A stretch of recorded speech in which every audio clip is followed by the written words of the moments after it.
Okay.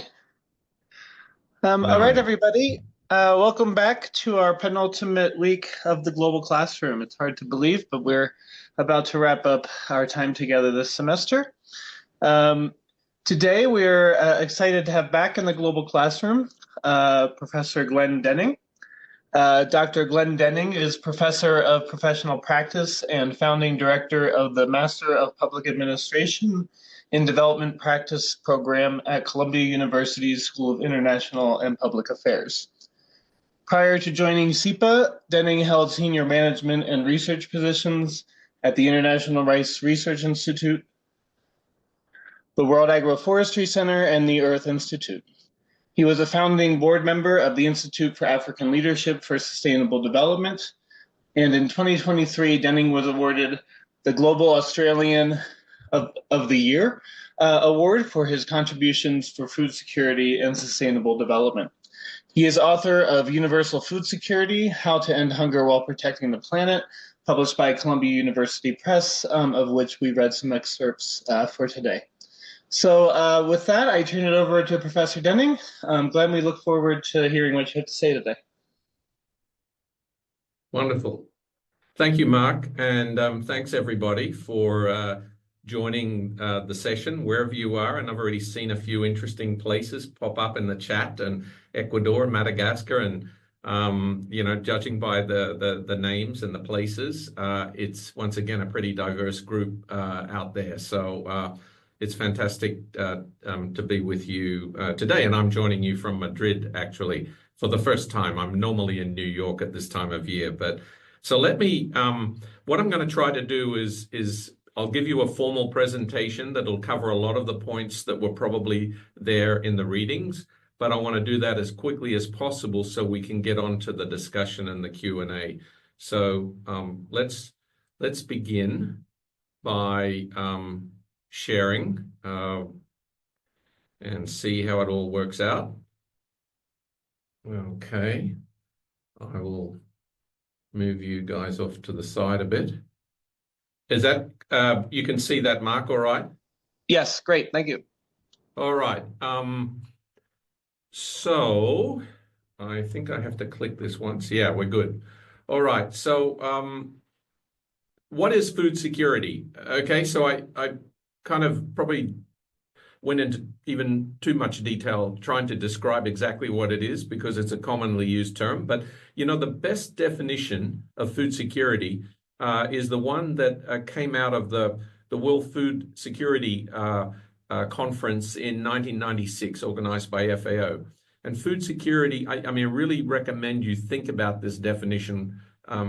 Food security exists when all people at all times have physical and economic access to sufficient, safe, and nutritious food to meet their dietary needs and food preferences for an active and healthy life. So there's many elements of that there, right? So we're talking about all people, not half of the population. It's all people, all times. It's about access. It's about dietary needs. It's about an active and healthy life. So I think it's a terrific definition. Now, the only problem with that definition is it's impossible to remember unless you focus on that as a memory exercise. But what I have done is try to make it a little simpler and think of it this way. Universal food security is a world where every person enjoys a healthy diet derived from sustainable food systems. Last time I counted, it was 17. I'm not sure how many words that is, but it's a lot shorter than the other definition. So it's every person, healthy diet, sustainability, all right? And you know, the idea that hunger is important, you know, should be clear to everyone there. There's nothing more basic than food, okay? And Josette Chiran, the former head of the World Food Program, said, there's nothing more basic than food. If people don't have it, one of three things happen. They revolt, they migrate, or they die. Well, actually, there's a fourth category, and that's on the right-hand side of your screen, and that is they don't necessarily die, but they live a miserable and you know, underperforming life in that their physical and cognitive skills are curtailed. by stunting, and it reduces their educational potential and ultimately reduces their livelihood potential. So food is absolutely critical. Let's look at the scorecard. Now, these are the latest figures that I could get my hands on regarding the main indicators of undernutrition. Okay, stunting, what I mentioned, basically it's being short for your age under 5 years, right? Right now, 150 million children under the age of 5 around the world are stunted. So it's 22% of that particular cohort. Wasting is being underweight for height, and that is, as it suggests, wasting away. So 45 million, 7% of children in that age group. And that's pretty typical of disaster situations, conflict situations, droughts, and so on. This is much more like those images you see on television when there is a disastrous drought type of situation and people have basically been deprived of their food. The more general term hunger is actually an FAO, a UN term that is based on dietary energy. And there are currently about 735 million people in the world who are going hungry. Then you've got what's called hidden hunger, less obvious, obviously, and that's micronutrient deficiency. Now, this is much more complicated. At a minimum, we're talking about 2 billion. Most recent publications that I've seen just in the last few weeks have suggested that it could be upwards of 5 million. 5 billion people on the planet. So that's more than half of the world's population would be experiencing one or other micronutrient deficiency. Then there's something called moderate to severe food insecurity. This is an indicator of SDG 2, and this is based on a survey, a questionnaire essentially, and they're considered to be 2.3 billion people who are food insecure.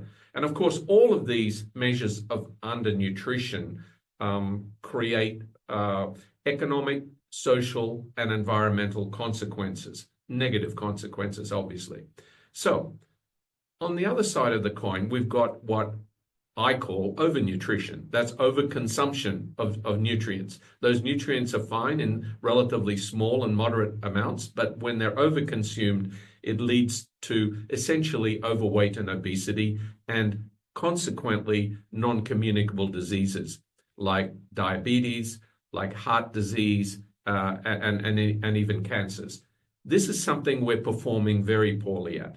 Almost every country on the planet, as indicated in the Global Nutrition Report from a few years ago, virtually every country on the planet is going in the wrong direction. It means more people are getting overweight and obese, and NCDs, non-communicable diseases, are increasing in almost every country on the planet.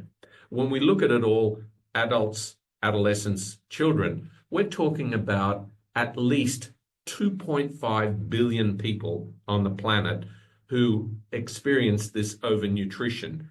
And many of them will eventually experience what's called metabolic risk factors. So this will come out in the form of non-communicable diseases, as I mentioned, diabetes type 2, heart disease, cancers, and other issues related to immunity.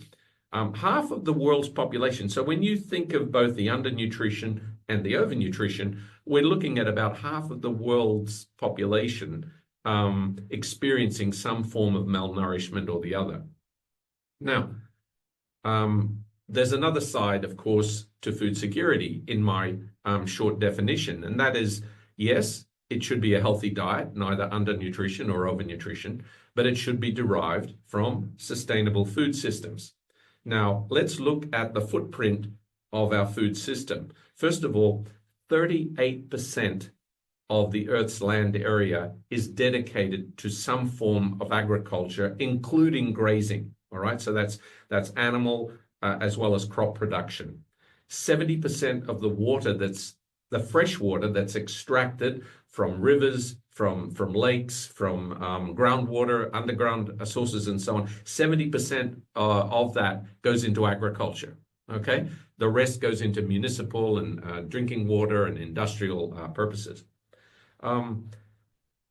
land degradation, it's very hard to measure, and I consider these statistics as a little bit suspect, but the estimates are anywhere between 25 and 40% of the Earth's surface has been degraded.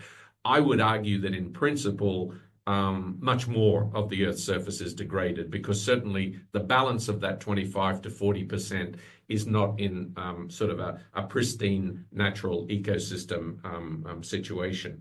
Biodiversity losses are increasing and continuing. And importantly and notably, we've been talking about, I'm sure you've been talking about COP29 over the past few weeks, the idea that the food system contributes 1/3 of global greenhouse gases. 1/3, okay? And that's not just agriculture, that's the totality of the food system. So about 20% comes from what you see in this image here, land clearing, basically, land use change. About 50% comes directly from agricultural production, and about a little over 30% comes from pre and post harvest or pre and post production operations, including transport, including food waste, for example. The oceans are also at risk. Our water resources through overexploitation. Aquaculture has already taken over from line and other net fish catches in the oceans. Agricultural runoff is affecting our water-based ecosystems. Ocean warming is affecting the distribution of our aquatic resources. Acidification, likewise, affecting coral reefs, and of course, plastics. So again, put all of this together. Put together the undernutrition, the overnutrition, the damage taking place on land, the damage to our aquatic resources. We have a global food crisis like no other, and that is certainly the alarm bells being rung by the UN.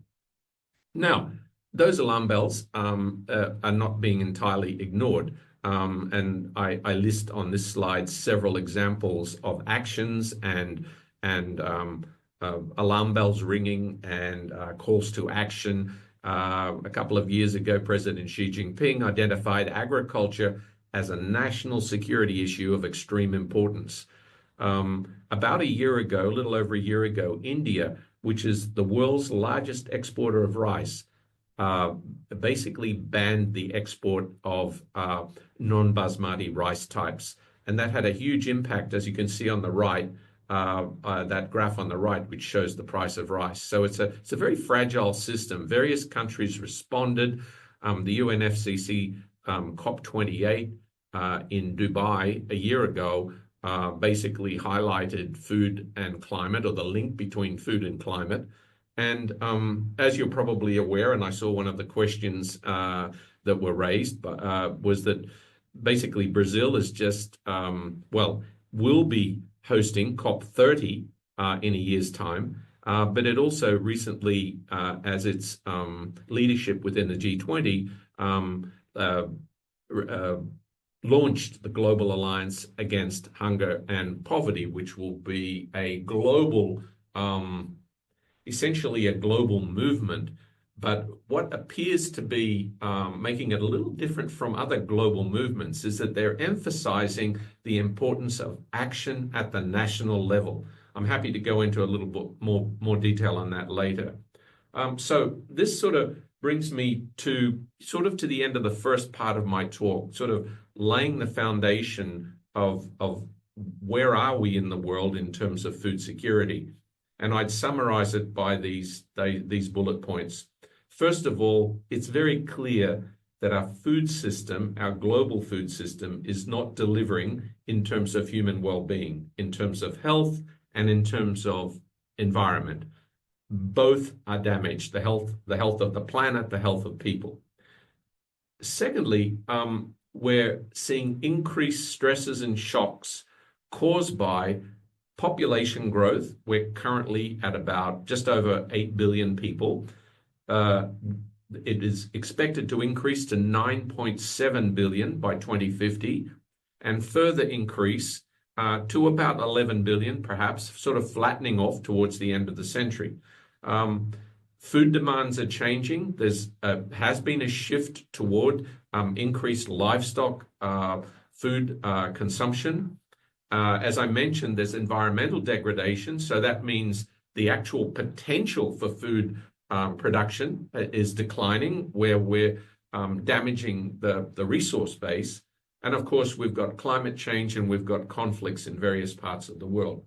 Now, it's important to recognize that in these circumstances, essentially the people that are going to be hurt the most are the poor and the marginalized. They're affected by price shocks, obviously, because they spend more of their income, a larger portion of their income on food. And, job insecurity and low relative incomes mean, they're very vulnerable to these kinds of stresses and shocks that I mentioned. And so the conclusion is that a great transformation is needed.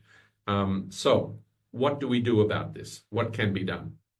So that's exactly, that's what prompted me actually to get started on this about 10 years ago, really thinking, and it was actually the lead up to the SDGs, the 2015 Sustainable Development Summit, where I was asked to make a presentation on how would you achieve SDG 2. And for the first time, I really had a hard think about what would it actually take to end hunger and to end malnutrition in all its forms, and to create a more sustainable form of agriculture. So I went out over many years and was looking for best practice. I relied heavily on the peer-reviewed literature. I relied also on expert opinion, and to be honest, my own 30 plus years of field experience in Asia and Africa. The approach I took was that I would look for the science. I'd understand the context. I'd look for the needs, and I'd respect the rights. And basically, ideology doesn't come into it at all. And that's why I argue that these things, science, context, needs, and rights, and not ideology, are what should shape our decisions on policies and practices. But even having said that, there will always be some disagreement, and I will accept that in the end, what I've put into this book, which came out now almost 2 years ago, is that this is my take on what is required for this food systems transformation. Some key principles I want to emphasize here. Number one, considering the scale and the scope of the problem, we have to be bold and ambitious, all right? This is not a time for incremental improvements. Secondly, there is no silver bullet. There's no single answer. And I want to really emphasize this as I go through the different components of investment that are needed. We need to be looking for synergies, but we should also be aware that there are often trade-offs, okay? We need to recognize the importance of what I call differentiated pathways. So the pathway to food security in rural Malawi is very different from the pathway to food security in New York City, okay? But nevertheless, there are some very important core principles that can be applied whatever setting you're in. There are many dimensions to food systems improvement. There's productivity, there's profitability, there's resilience and sustainability, there's equity, there's the ethics of food systems improvement. All of these factors come together to help us come up with a way of transforming the system, or a strategy for transforming the system in particular contexts. And that's what led me to basically 5 major areas of intervention. And I'll just have a few words on each of them. So the 5 areas are sustainable intensification, starting from the top of this graph, market infrastructure, post-harvest stewardship, healthy diets, and social protection. So these 5 areas that are more directly related to the food system itself. But there are also several important cross-cutting investments related to poverty, related to governance, related to gender. All of these indirectly also influence the strategy and the effectiveness of our strategy of food system transformation. So just let me sort of walk you sort of slowly through the key areas, the 5 areas. The first one I talk about is sustainable intensification. All right, so sustainable intensification, the concept here is that we can produce more from our existing agricultural land. At the same time, we can do so in ways that reduce the environmental footprint of that additional production. Okay, so the idea is to essentially intensify production, but do so with a consciousness of the various challenges that I laid out earlier in terms of greenhouse gas emissions, in terms of land degradation, water extraction, and the like. But the general idea and the hypothesis, but I think it is very sound, and that is we can produce all the food we need for healthy diets for 10 or even 11 billion people on existing agricultural land.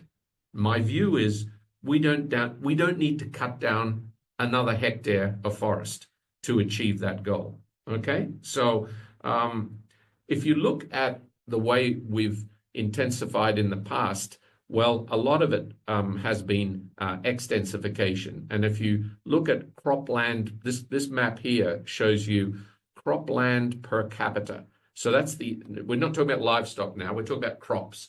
So in 1961, so what, 3 years ago, there was half a hectare, basically, of cropland per person. 2021, it had been more or less reduced by half. So 2024, probably it's 0.22 or something like that.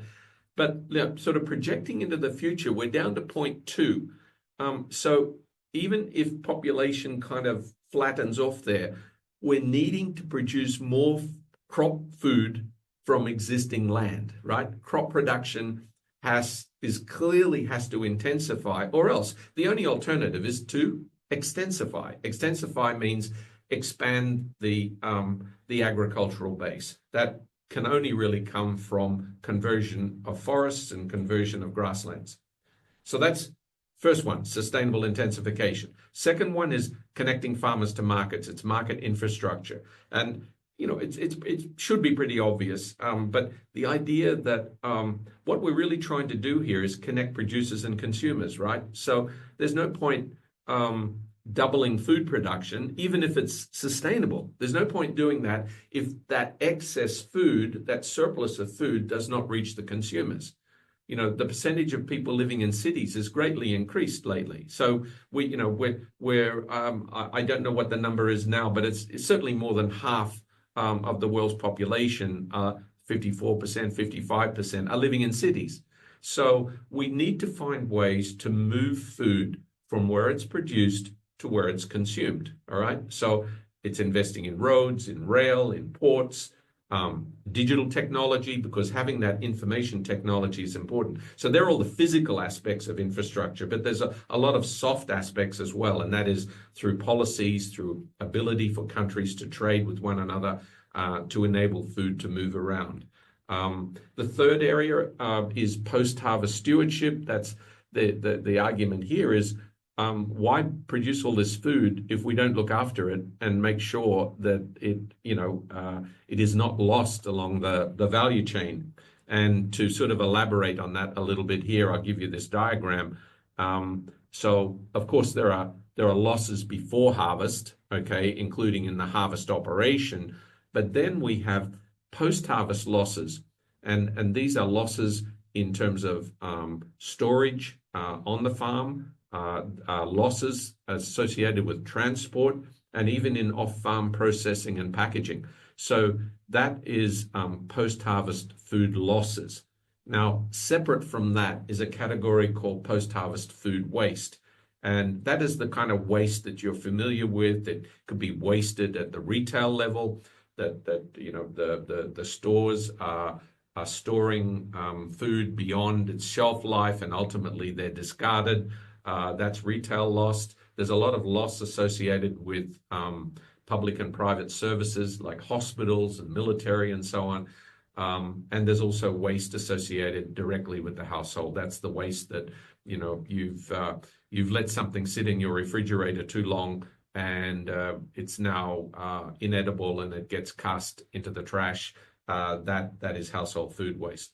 So the numbers, the recent estimates of the numbers, and these are global numbers, and of course they're different by country, they're different by commodity, but on average, overall, about 14, we lose about 14% of our food along the value chain, and we lose about 17% as post-harvest food waste. So put it all together, and it's very close to this sort of global figure that we use a lot of the time, and that is that we waste 1/3 of the food that we produce. So just think of it. We've gone through all this trouble of producing the food, all the nutrients, all the water, all the labor, all the energy, all the land clearing, all the things we did to produce the food that we want to consume, and then it reduces by 1/3.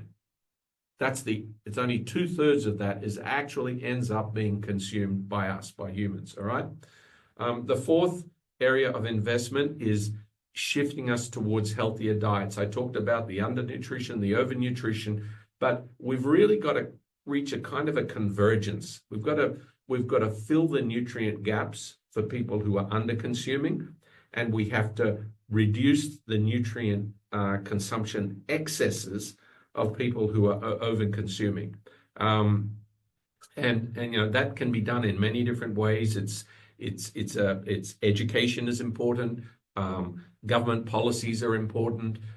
Properly valuing nutrition is important. Technology is important as well. So there's a lot of things that can be done to bring people toward healthier diets. And the final area of investment is what I've broadly called social protection. Now, this image here of a helicopter of the World Food Programme bringing food aid to people is just one form of social protection. It's just within that are various kinds of safety nets, all right? So safety nets, food safety nets are there, but there are many other kinds, including various voucher programs. Brazil is famous for its successful programs, Mexico as well. School meal programs are part of social protection. So the idea here, the concept here is that even when you do everything else, you look at different ways of increasing production, delivering food to markets, adjusting diets, reducing losses, and so on, there will always be members of society who are unable to meet their own nutritional needs, either through lack of income, lack of access, conflict, droughts, you name it. There's all kinds of reasons why people are not able to access what they would be entitled to if they were seeking a healthy diet. And that's where social protection comes in. So that's the point, really. You just go around this circle here, the constellation, and you'll see sustainable intensification coupled with market infrastructure, with post-harvest stewardship, healthy diets, and social protection, backed up by many of these other cross-cutting issues. For each of these, I've got SDGs that are broadly associated with them. With that, we can come up with, I believe, a food system that is productive, profitable, inclusive, healthy, sustainable, resilient, and ethical to meet all those qualities there. So have we achieved by showing you the 5 major areas of investment? Are we there yet? Well, I think we know the why is clear. I've indicated why it's important, why universal food security is important. The what is for me, it's fairly clear now. I think we basically have enough experience out in the world that these various components, the evidence is clear that investing in these areas will lead to potentially to greater food security. The how is still a bit of a question mark. So how do we actually deliver those 5 areas coupled with cross-cutting issues in context where they're needed? And for this, I go a step further and I argue that it requires engagement at multiple levels. A lot of people will tell you, oh, we just need local action. Well, it actually requires action at multiple levels. The kinds of things like the G20 Global Alliance, against hunger and poverty is a wonderful international initiative. SDGs are a wonderful international initiative. Some might question this, but the COP agreements are also working towards that at the international, though some would argue not very successfully following the outcome of COP29. There's also national level action. National level action for me I've always felt national is the most important level.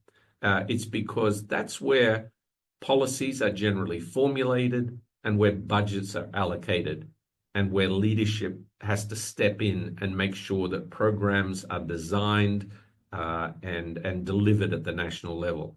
Of course, local is important because ultimately these national efforts have to result in local improvements. And quite often, a lot of the great ideas, the great innovations can come from local action. And so what's then needed is that we scale up local successes into national initiatives. So these three levels are important. Now, we need agents of transformation. We have to ask the question, who's going to do this? We don't just assume it. It doesn't happen by magic, right? It happens because people take action. You need the public sector because a number of the things that need to happen are really public goods. The private sector generally is not going to build roads. They're not going to build, they're not going to provide electrification. Generally these things are done by the public sector, all right? Education programs and the like. The private sector is important as well in terms of delivering often seeds and inputs and market infrastructure, and not market infrastructure, but actual markets and processing and the like.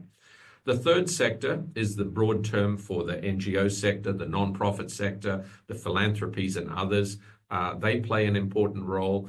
Higher education, the fact that you're all listening to this class right now would suggest that this is an important, this is actually very important for universities and other schools of higher education to be involved, particularly in research and development, but also on education and even action programs toward transformation. And finally, individuals like all of you and me, by our actions as individuals and also by our actions working within institutions, we can trigger change. And that's why I've, in chapter, I'm not sure if I included it in the readings, probably not, but in chapter 16, I really reach the point at which we have to say, it really requires leadership. It requires leadership that steps up and delivers the finance, the governance, the policies, the innovation, the capacity, negotiation, communication. So if you're looking for a set of skill sets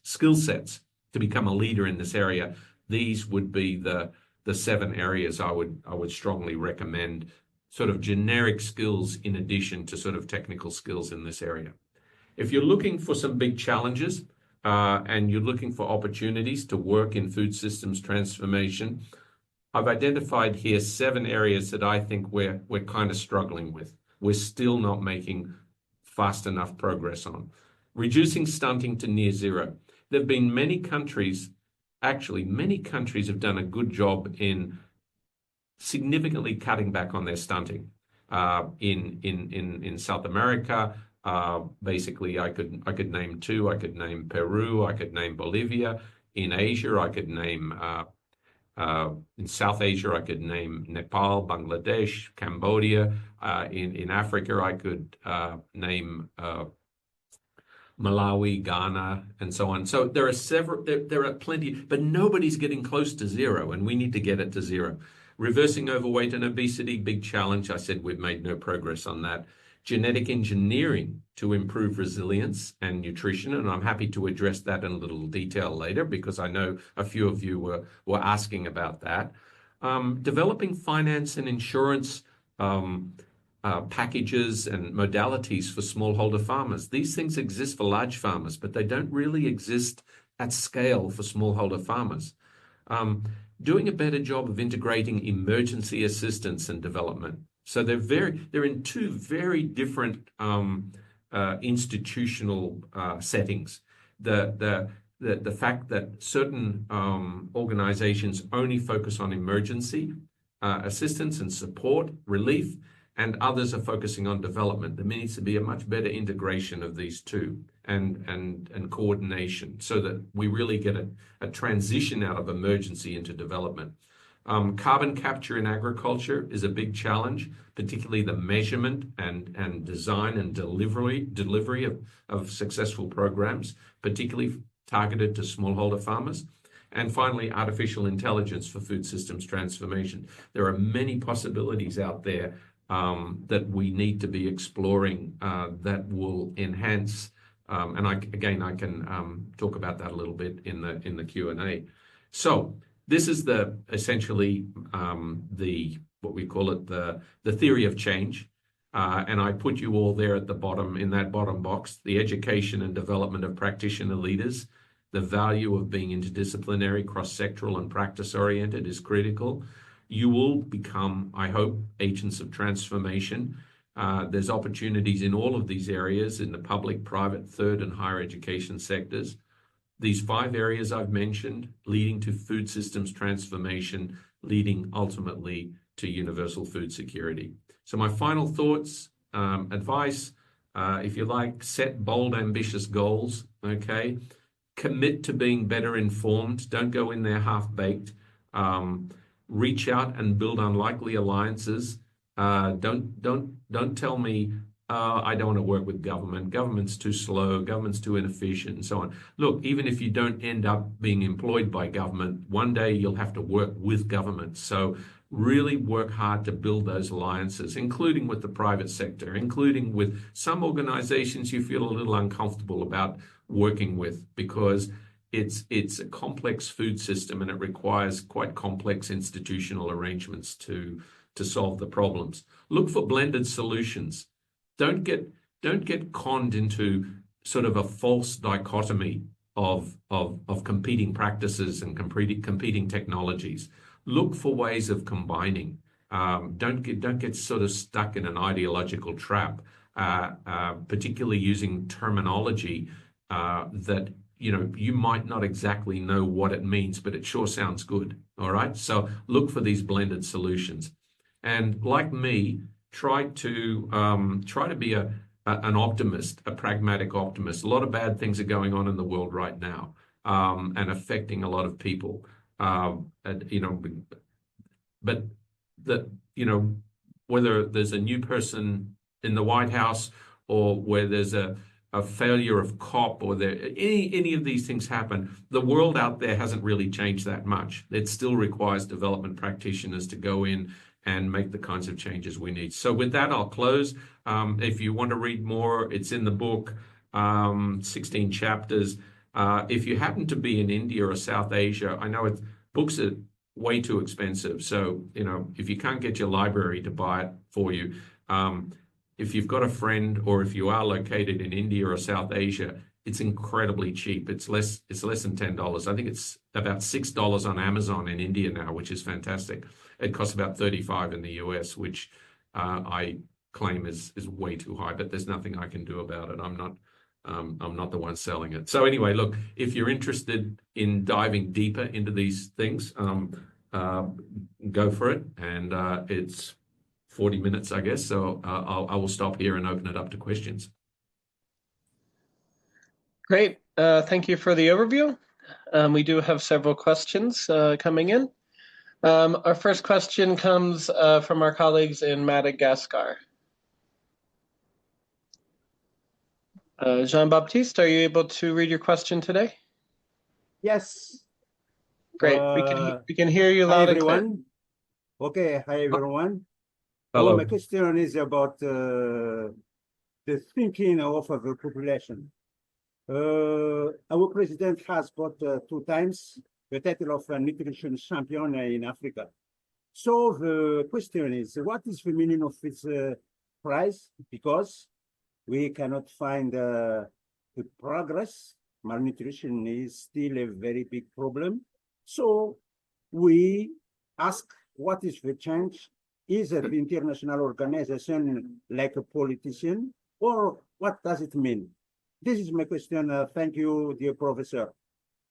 Okay, thank you, Jean-Baptiste. To be honest, I didn't know that. I hadn't heard that he had won that prize. And I guess as somebody who's actually won a couple of prizes, I'm also a little bit skeptical about prizes because how they're actually awarded, it's up to whoever the judges are, the minds of the judges.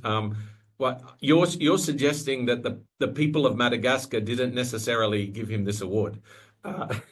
So the idea that nutrition champion is great, and frankly, there are too many leaders who don't even think about nutrition. It's not on the agenda at all. They're not even they don't consider it. They'd rather build roads or electricity or a sports stadium than deal with nutrition, because it isn't very visual. It's nutrition doesn't jump out at you. The numbers that I've seen for Madagascar, to be honest, suggest that there's still a lot more work to be done there. Stunting levels are still high. Agriculture is still way underperforming.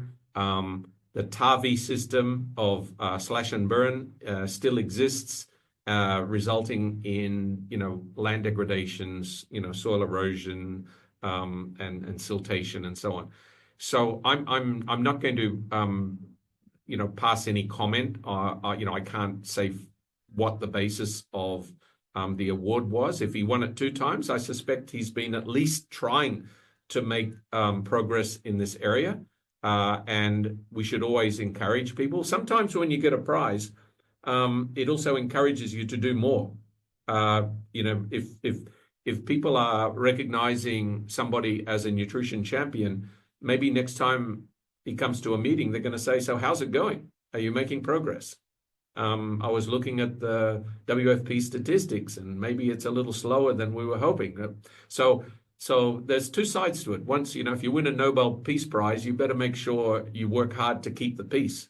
The same thing if you become a nutrition champion, like a football champion. Let's see the results. Let's see the trophy. Let's see the cup at the end of the season. And so there's a lot more work, and it's very important in Madagascar, I know. Thanks for your question. Great. Thank you very much. Our next question comes from Amber. Amber, are you on the line? Yes, I'm online. So my question is, how can developed countries optimize food system to minimize food waste and maximize global food security for developing countries? Yeah, there's a whole, in my book, I've got a whole chapter on what I call it's food loss and food waste. But if you're focusing sharply on the food waste, which is essentially everything from retail onwards, as I mentioned in my presentation, there are various ways in which you can do that. Physical infrastructure is one important part. Refrigeration is necessary, and I think government policies are important. There's many parts of the world, including I think most obviously in Europe, where policies are being put in place to discourage food waste, and at a minimum to make sure that any food that's wasted is not thrown into landfills. Instead, it could be used for animal consumption, or even better, it could be redistributed for other people to consume if it's not really true. If the quality of the food is still sufficient, it can be consumed by others, redistributed and reused. It can be used, as compost. It can be used for animal feed, and can be used. So there's many different ways in which you can do that. There's a sort of a nice pyramid that sort of shows the first thing you should do is try to make sure it's all consumed, right? But after that, redistribute to others, animals, then incineration for energy, and finally, landfill should be your absolute last resort. So it's a combination of investment in infrastructure, improved technologies, government policies, and education. I think most times we think education is the only factor, that people throw away food because they're, stupid.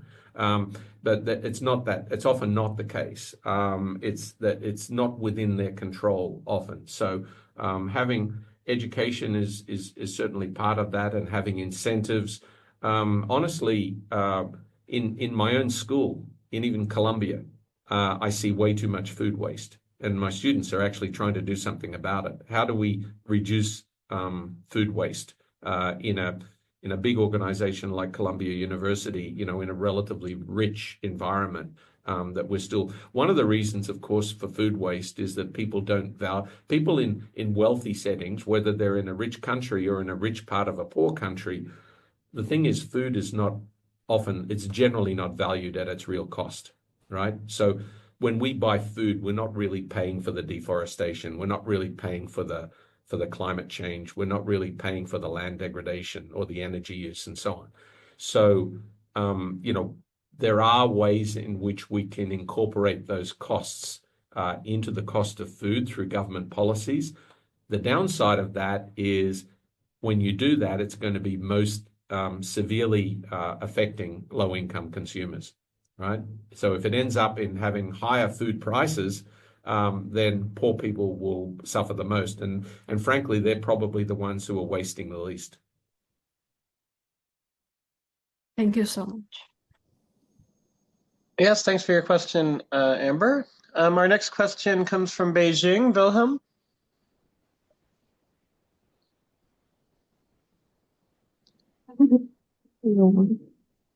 Hi, can you hear me? Yes, we can hear you now. Greetings from Beijing. My Hi. question is, what is, in your experience, what is the biggest misconception about ending hunger, and how can we address it to make real progress toward the universal food security? Yeah, biggest misconception. There's so many. So I'm not going to tell you what, a big misconception, I think, or the biggest fault made by many people that I hear at all levels, is that there is this single solution that's going to solve the problem. The idea that all we need to do is stop eating meat. I hear that a lot, right? I hear that all we need to do is cut waste. We're wasting 1/3 of the food. Let's just cut waste. Others, have come forward with, the arguments that we can actually produce our way out of this. We just need to produce more. We need more technology, higher tech to grow more food. My point has always been, and the point that, I've made in this talk today, is that we need all of these. We can't ignore production, because, as I mentioned, a lot of our productive land is becoming less productive. So we can't even depend on the same production we have now because of declining access to water resources, declining soil fertility in some cases. The fact that climate is changing, I talked about the impact of the food system on climate, but there's also the impact of the climate on the food system. All right. So we're getting higher temperatures, we're getting extreme events, we're getting increased salinity. All these factors are influencing agriculture. So we have to be still sharply focused on agriculture and productivity, but not at all cost. We need to be doing it in a sustainable way. And that's why I argued strongly for sustainable intensification. But as I said, if we just say that's the solution, if we don't have good infrastructure, how are we going to get those surpluses to those who need it most, to consumers? If we don't invest in reducing our post-harvest losses and food waste, we want to be able to cut back on that 1/3. We won't eliminate it. There's no way practically we're going to eliminate it. I would say you know, and as I said, you know, shifting to healthier diets as well as targeted, carefully planned social protection programs. So the biggest misconception, as I said, is the idea that whoever is proposing that idea, I always say, beware of all we need to do ism, because it always starts off with all we need to do is, and then fill in the gap. I think we need to do all of these things, but we do it in context. So that would be the main point I would have about hunger and the misconceptions.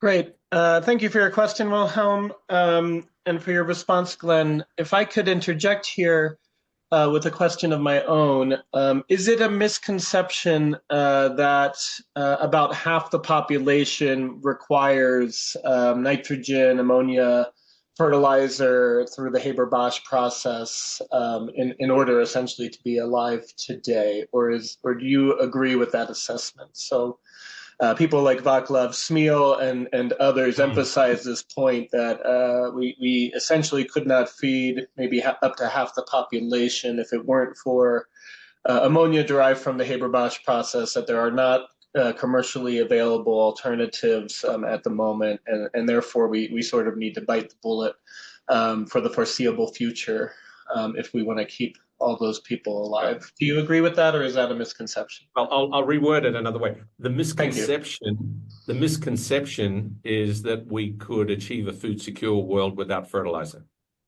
That is actually a common misconception. The idea that we can sharply reduce or eliminate the use of chemical industrially produced fertilizers and still achieve food security in the world, that's an absolute misconception and a myth. And as you pointed out, the analysis has shown, and even a question, I think you raised a question like that 1 or 2 years ago, and I double checked with the experts on that, and they reiterated that it hasn't changed, and it could even be more than half of the world's food is the result of currently used industrial fertilizers. So that's a reality. That doesn't mean we have to just double down and use more fertilizers. Quite the contrary, because of all the collateral impacts of that, we need to be much more careful and much more precise. But any thought that we can live without fertilizer, if you have any lingering doubts, look up the experience of Sri Lanka a couple of years ago, when the Sri Lankan government, in its infinite wisdom, decided that they would ban fertilizers completely from the country to save on foreign exchange. Within no time at all, food production dropped by 30 to 40%. Prices of food skyrocketed. People were rioting in the streets.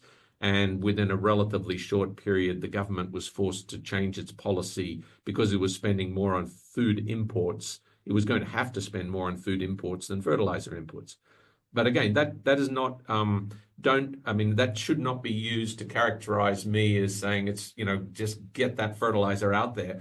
I think it's a little bit like the overnutrition and the undernutrition.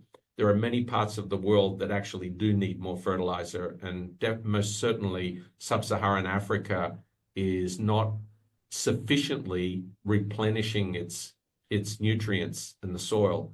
But there are other parts of the world, parts of the United States, parts of China, parts of other areas that definitely are over applying inputs and not applying them carefully enough. Great. Thank you so much for that additional response. Our next question comes from Rio de Janeiro, and they've asked me to read it because their mic is not working. How do you analyze the recent creation of the Global Alliance Against Hunger and Poverty launched by President Lula during the G20 meeting? Okay, thanks, Anna. Thanks for the team in Brazil. Now, this is very exciting. I was really encouraged by this. On the one hand, it's absolutely essential to keep hunger and poverty and malnutrition on the international agenda. We can't let it slip off the agenda, all right? And so the fact that this global alliance has been created, I think, is great. And it showcases, I think, the leadership of President Lula da Silva, the leadership that he demonstrated long ago during his first presidency, and that he has reestablished now since becoming president again. This commitment to ending hunger is really, that's very much an inspiration for the world, Brazil's own successes. And one thing it highlights is that things can be done at the national level. With the right set of policies and science and technology and infrastructure commitment, things can change. And that's what I especially liked, the little I've understood I've read about the new global alliance. They're really targeted country level interventions. They're really about working with countries to end hunger and poverty. And that means really, as I said earlier, it's all about context and specific needs of different countries and at the national and subnational level. And I think a lot can be learned from Brazil and the leadership of President Lula. My only hope is that it doesn't stop there at a high level declaration, that it continues. And we recently had First Lady Janja da Silva at Colombia, and I had the wonderful pleasure of hosting her, and she gave a really magnificent speech on food security, ending hunger, and the role of women. And it was very inspiring to the audience. So I sort of feel it's a wonderful initiative, and I hope it continues. But I'd always say on these things, it's necessary but not sufficient. It needs to be followed up with financing as well. All right. Thank you, Anna, for your question. Back to Dublin, Stesha. Hello, Professor, and I would like to ask, some people believe genetically modified food can increase yield and nutrition. Do you think increasing GMF is a good option to relieve the food crisis? So thanks for that question. I just put it into context, and this is the context that I'd like you to understand. The crops, the varieties that we currently grow, let's just talk about crops for now. The crops that we grow are basically the product of 10,000 years of genetic modification.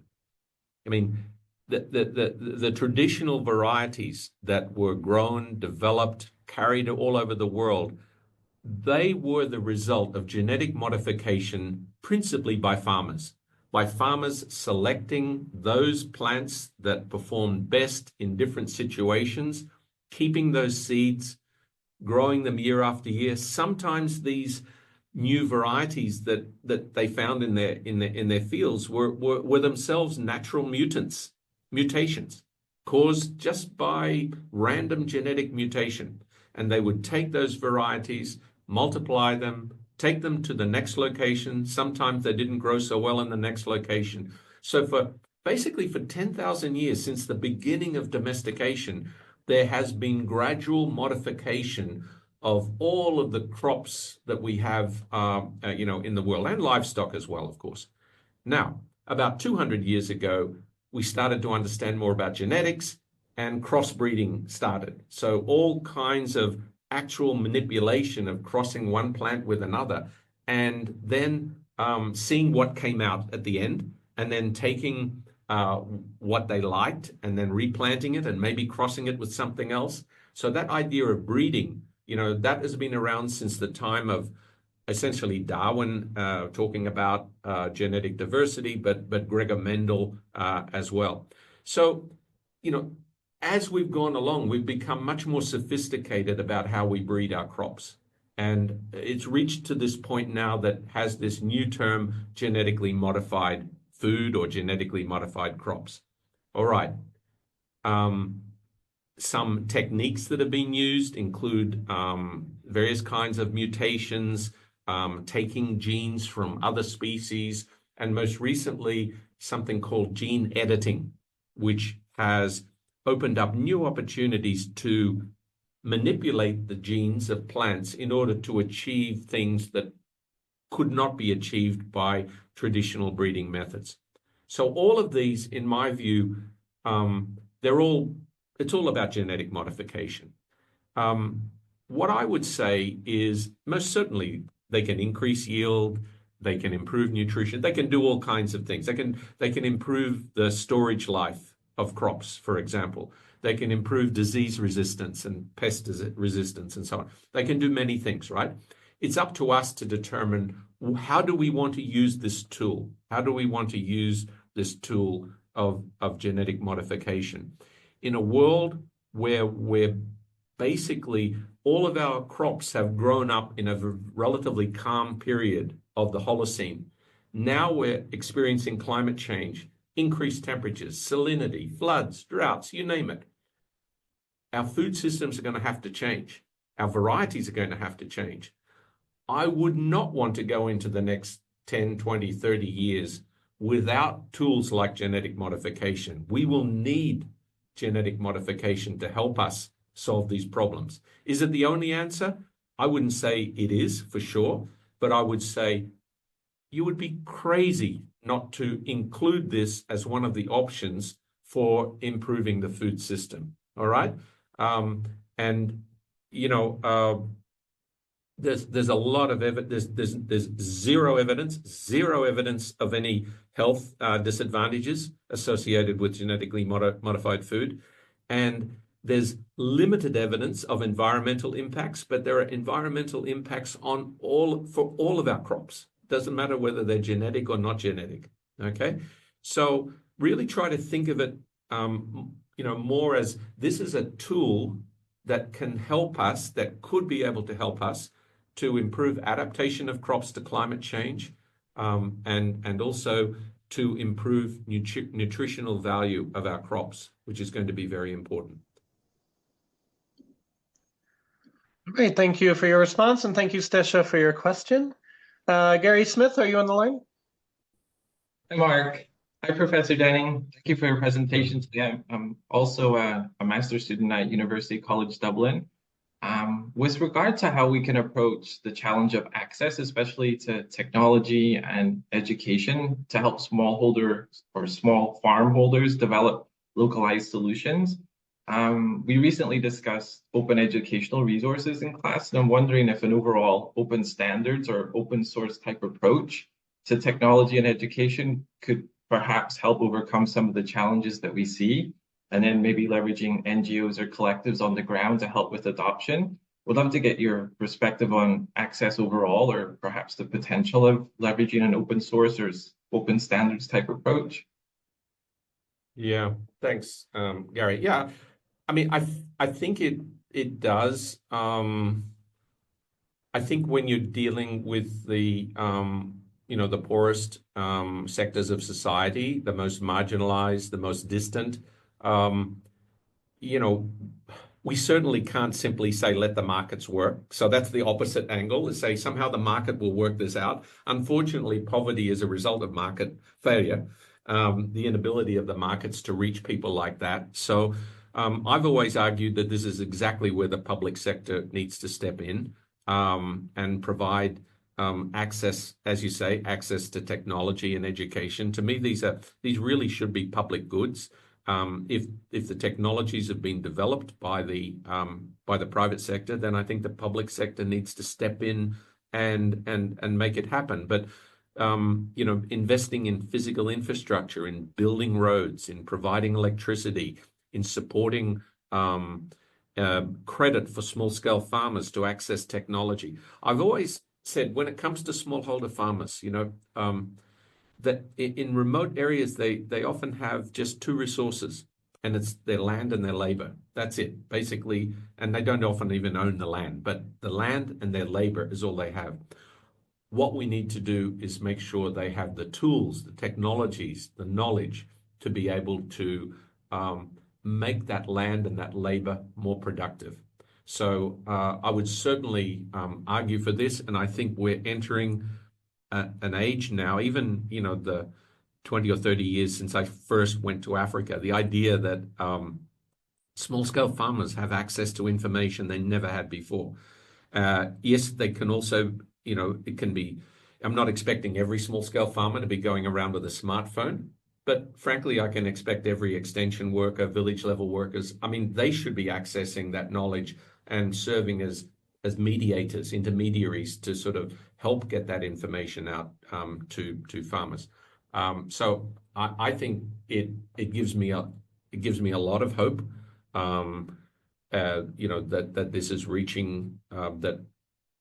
Hopefully, it also addresses one of the other questions that often arises, and how are youth being more actively involved in this whole food system transformation?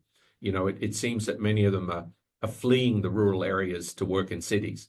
But if we can turn agriculture into more of a tech-supported, profitable business, then I think you'll find more younger generation farmers and people willing to actually make a contribution to food security. So, yes, indeed, I think it is a big opportunity, an opportunity that simply wasn't there, 20 years ago.